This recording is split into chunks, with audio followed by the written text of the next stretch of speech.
저는 지난해 여름 직장 대표님과 원장님의 초청으로 처음 우리 교회에 방문하게 되었습니다.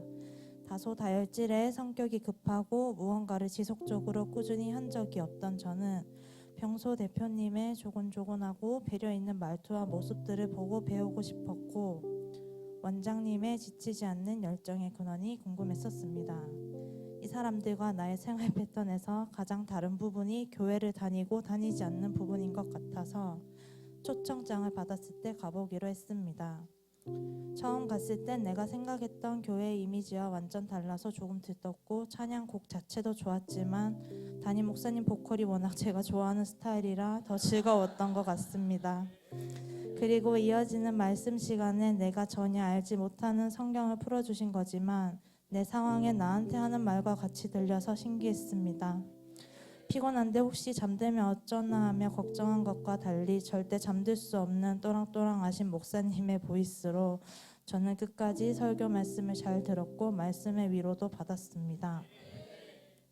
예배의 첫 경험이 너무 좋아서인지 수련회에 놀러 가자는 말에 노는 걸 좋아하는 저는 또 수련회를 가게 되었습니다. 기도가 낯선 저에게 수련회에서 열정적으로 기도하는 모습은 부담스럽기까지 했습니다. 그러다가 내 손을 잡고 기도하시던 성도분이 엄청 눈물을 흘리시면서 손과 몸을 떨면서 기도하는 모습을 실눈을 뜨고 보게 되었는데 그 모습은 저에게 큰 충격이었습니다. 너무 간절한 모습을 보며 이렇게 울면서 간절하게 기도하는데 웬만하면 다 들어주세요 라고 저도 모르게 기도가 새어나왔습니다. 난생 처음 기도라는 걸 해본 시간이었습니다. 한 번, 두 번 그러다가 언젠가부터는 매주 교회 가고 싶은 마음이 생겼습니다. 정착하여 한 가족이 되니 다들 양육 훈련이 너무 좋다고 권하고 나도 이제 하나님을 믿기로 마음 먹었기에 양육을 받아보기로 했습니다. 그러나 양육 첫 시간에 그렇게 눈물을 흘릴 줄은 상상도 못했습니다. 첫 시간을 은혜 가운데 서로의 마음을 진솔하게 나누어서 그런지 양육반 동기생들이 친근하게 느껴졌습니다. 그러나 양육은 정말 영적으로 단련되는 시간인 것을 저는 11주 동안 한 주도 빼놓지 않고 일어나는 영적 전쟁으로 실감하게 되었습니다. 양육을 받고 난 화요일 오후에는 어김없이 힘든 상황이 펼쳐졌고 저는 오전에 들은 말씀을 떠올리며 내 생각과 감정을 절제하고 하나님을 더 찾고 의지할 수 있었습니다. 또한 목요일에 열린 행복 모임과 금요 기도회는 마치 심화 양육처럼 그마저 남아있던 어려움과 흔들렸던 마음들이 회복이 되었고 더 큰 믿음을 가질 수 있는 기회가 되었습니다. 이렇게 의심과 두려움이 많은 저는 반복되는 상황들로 지침과 기쁨이 왔다 갔다 했는데 돌아보니 11주 동안 벌어진 모든 상황을 넘어냈고 그로 인해 저는 많이 성장한 것 같습니다. 하나님이 하셨습니다. 저는 외동딸의 늦둥이입니다. 그래서 철이 들었을 무렵부터 종종 부모님의 장례식을 생각하곤 했습니다. 집안에 큰 일을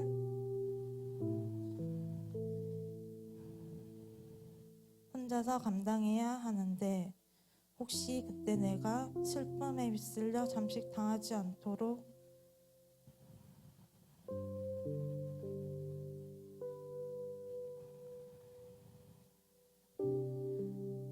나름 저를 지키기 위한 방법이었습니다.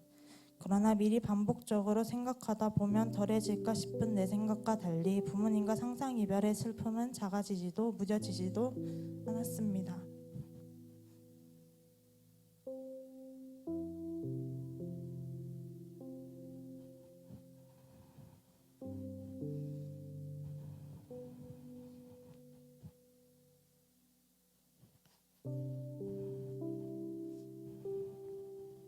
하나님은 이런 내 생각과 두려움을 아셨던 것처럼 어느 날 양육 시간을 통해 천국에 대한 확신이 생기게 하셨고 저는 기쁨의 눈물이 났습니다.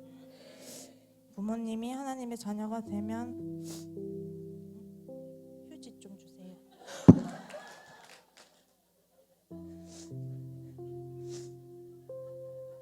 하나님 나라에 가시고 저도 천국에 가니 우리 가족이 다시 만날 수 있고 그날을 기대하며 기쁘게 보내 아니고요.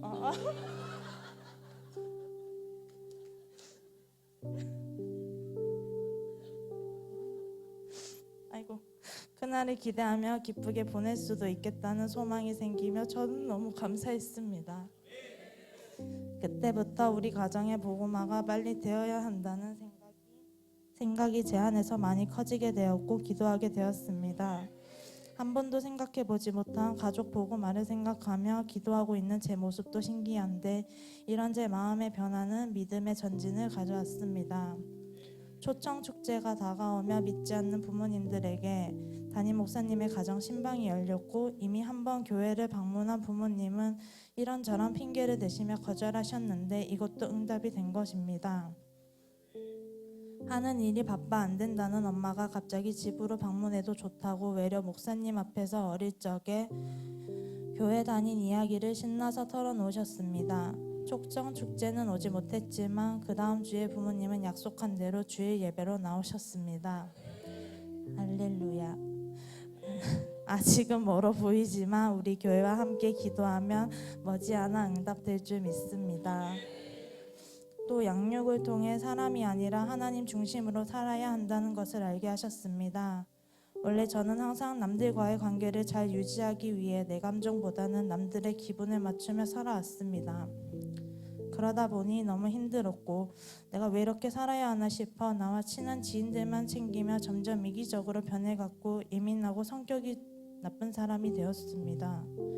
양육을 받는 어느 날 운전 중에 지인들의 관계 문제가 너무 힘들어 그냥 모든 관계를 단절하고 숨고 떠나버릴까 싶은 마음으로 찬양을 듣고 있는데 하나님은 찬양으로 말씀하시며 감정이 제어되지 않는 저를 불쌍히 여겨주시고 받아주시고 사랑으로 보듬어 주셨습니다. 사람을 의지하고 사람과 상황에 잘 휘둘리는 나를 보게 하시며 내 중심이 하나님으로 예수님으로 굳게 세워져야 한다는 것을 깊이 깨닫게 된 것도 양육으로 변한 저의 모습입니다. 요즘에 저는 넘쳐나는 감사로 참 행복합니다. 아침 큐티를 하고 기도를 할 때 하나님께 감사한 것을 나열해 보았는데 다 표현할 말을 찾을 수 없을 만큼 마음에 감사함이 넘쳐났습니다. 내가 살면서 지금처럼 감사를 느끼며 산 적이 있나 싶을 정도였습니다. 좋지 못한 일이 닥쳤을 때 한없이 부정적인 생각에 빠져 헤어나오지 못했던 제가 문제를 만나도 그 상황 속에서 감사함을 찾으려 노력하며 분명히 하나님의 뜻이 있을 거라고 믿으며 더 열심히 기도를 하게 되었습니다. 저에게 찾아온 이런 변화와 성장이 너무 기쁘고 하나님께 감사합니다. 그리고 남아있는 숙제가 있습니다. 오랫동안 미워해온 사람을 용서해야 하는 것인데 이것이 저에게는 참 힘들고 어려운 숙제입니다. 하지만 하나님께서 용서를 보여주시고 가르쳐 주셨으니 저는 용서할 수 있도록 힘을 달라고 기도로 도전하고 있습니다.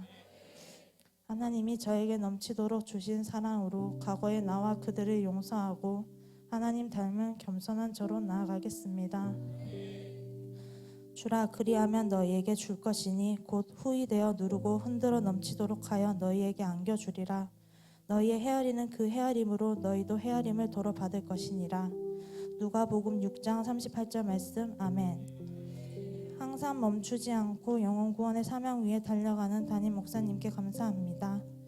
앞으로도 변치 않고 앞서 본보기가 되어주시고 또 저도 훈련시켜 주실 것을 기대하고 감사합니다. 아직은 주위를 둘러볼 만큼 잘하지 못했지만 잘 훈련되어 큰 숲의 건강한 성도로 성장하겠습니다. 그리고 하루에도 수십 번씩 넘어지는 저를 기다려주시고 일으켜 세워주시고 사랑해주시는 나의 하나님께 모든 감사와 영광을 올려드립니다.